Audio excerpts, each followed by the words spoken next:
আলা মিন মুস্তাগফিরিন ফাগফির লা। ও আমার বান্দারা, গুনাহ করেছো, অন্যায় করেছো, অপরাধ করেছো, শয়তানের দুগায় পড়ে, শয়তানের কুমন্ত্রণায় পড়ে অন্যায় কাজ করেছো, নিজের নফসের উপর জুলুম করেছো। আসুনি কোনো বান্দা আমার কাছে ক্ষমা চাইবা, বান্দা চলে এসো। আলা মিন মুস্তাগফিরিন ফাগফির লা। বান্দা আমার কাছে ক্ষমা চাও, আমি আল্লাহ তোমাদেরকে ওই রাতে ক্ষমা করে দেব। এই জন্য রাসূল করিম সাল্লাল্লাহু আলাইহি ওয়াসাল্লাম বলেন, বান্দা এই রাতে তোমরা মালিকের জিকিরে দাঁড়াইয়া যাও।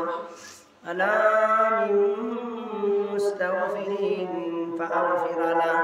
আসনি কোন ক্ষমা প্রত্যাশী, নিজের নফসের উপর জুলুম করেছো, অন্যায় করেছো, বিচার করেছো, বান্দা আমার কাছে ক্ষমা চাও, আমি আল্লাহ তোমাদের জীবনের সমস্ত গুনাহগুলি ক্ষমা করে দেব।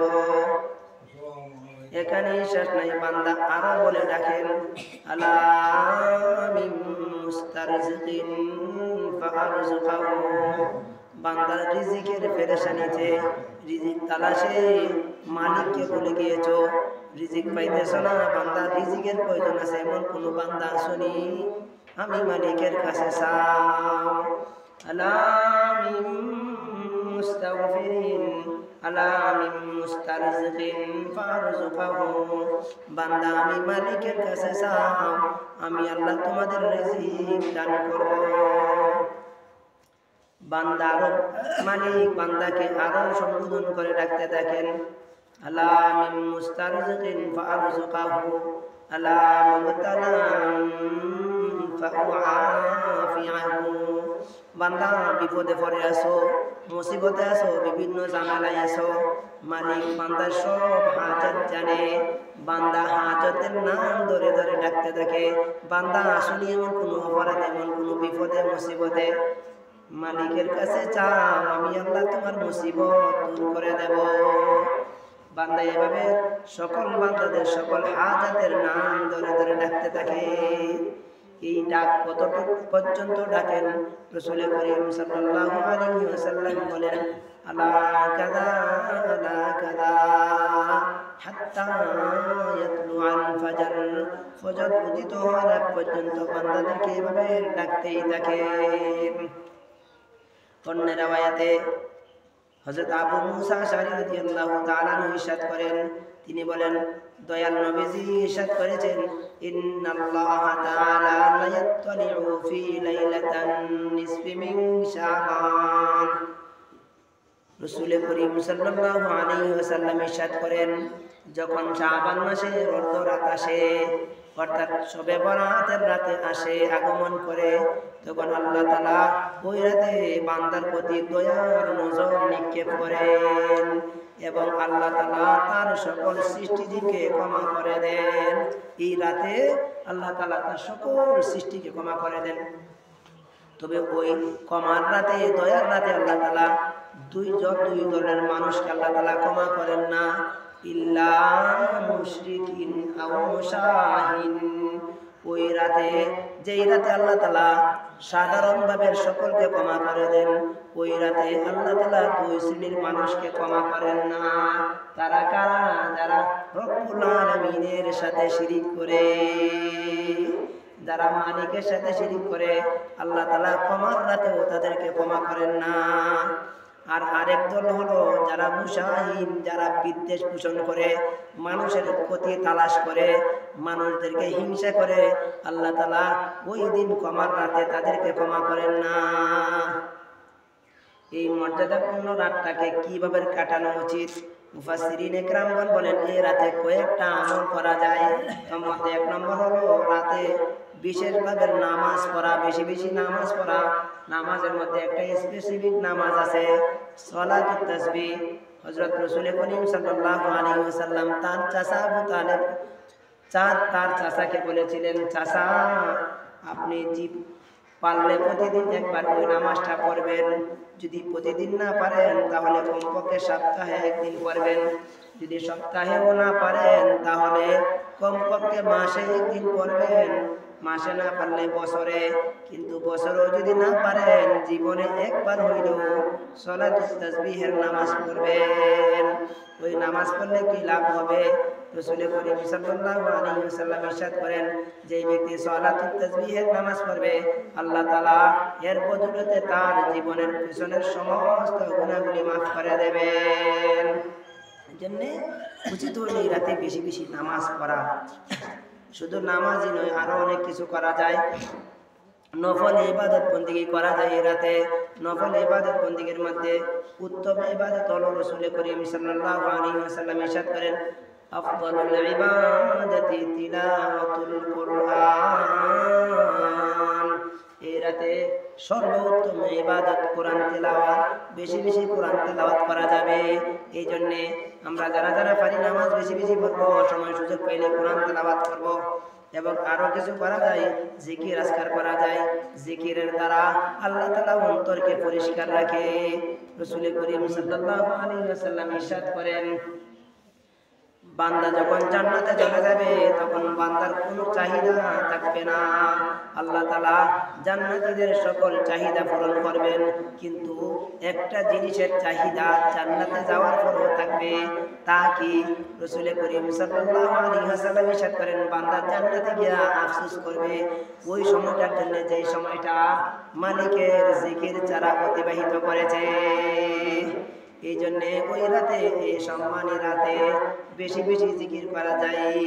আল্লাহ তাআলা কোরআনুল কারীমের এক আয়াতে ইরশাদ করেন, ওয়াযাকিরিনাল্লাহা কাসীরান ওয়াযাকিরাত আ'আদ্দাল্লাহু লাহুম মাগফিরাতান ওয়া আজরান আযীমা। আল্লাহ তাআলা জিকিরকারী পুরুষ এবং নারীদেরকে আল্লাহ তাআলা পছন্দ করেন এবং তাদের জন্য ক্ষমা ঘোষণা করেছেন। এই রাতের আরো একটা আমল হচ্ছে বেশি বেশি দোয়া করা। রাসূল করিম সাল্লাল্লাহু আলাইহি ওয়াসাল্লাম ইরশাদ করেছেন, আদ-দুআ মুখুল ইবাদা। দোয়া হচ্ছে ইবাদতের মগজ। এই রাতে আরো একটা আমল আছে। ওই রাতে মুরব্বীদের জন্য কবর জিয়ারত করা। কিভাবে করব? সম্মিলিত না ব্যক্তিগত? রাসূল করিম সাল্লাল্লাহু আলাইহি ওয়াসাল্লাম ব্যক্তিগতভাবে গিয়েছেন। এই জন্য উত্তম হলো ব্যক্তিগতভাবে গিয়া মা বাবার কবরের সামনে গিয়া তাদের জন্য দোয়া করা। এবং সবচেয়ে বেশি গুরুত্বপূর্ণ যে আমলটা করা যায় তা হচ্ছে তওবা করা। আল্লাহ তাআলা কোরআনুল কারীমে ইরশাদ করেছেন, নাব্বি ইবাদি আন্নী আনাল গফুরুর রহিম। আল্লাহ তাআলা কোরআনুল কারীমে ইরশাদ করেন, নবী হে, আমার সৎগুলা বান্দাদেরকে বলে দিন, যারা শয়তানের ধোঁকায় পড়ে, শয়তানের কুমন্ত্রণায় পড়ে গুনাহ করে বসেছে, নিজের নফসের উপর জুলুম করেছে, আমার সেই সকল আল্লাহ বান্দাদেরকে বলে দেন, নাব্বি ইবাদি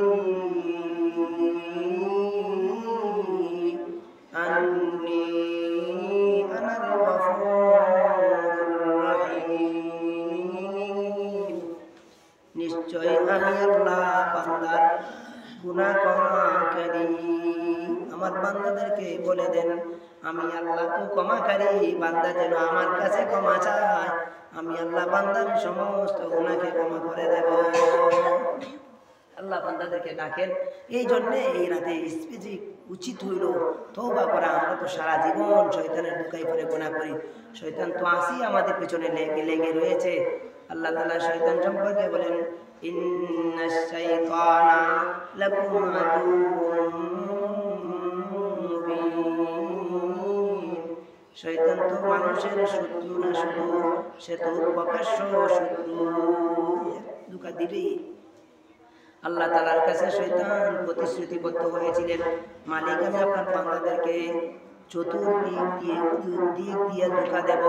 আমি বান্দার সামন দিক দিয়ে আসবো, আমি বান্দার পিছন দিক দিয়ে আসবো, আমি বান্দার ডান দিয়ে আসবো, বামেও আসবো।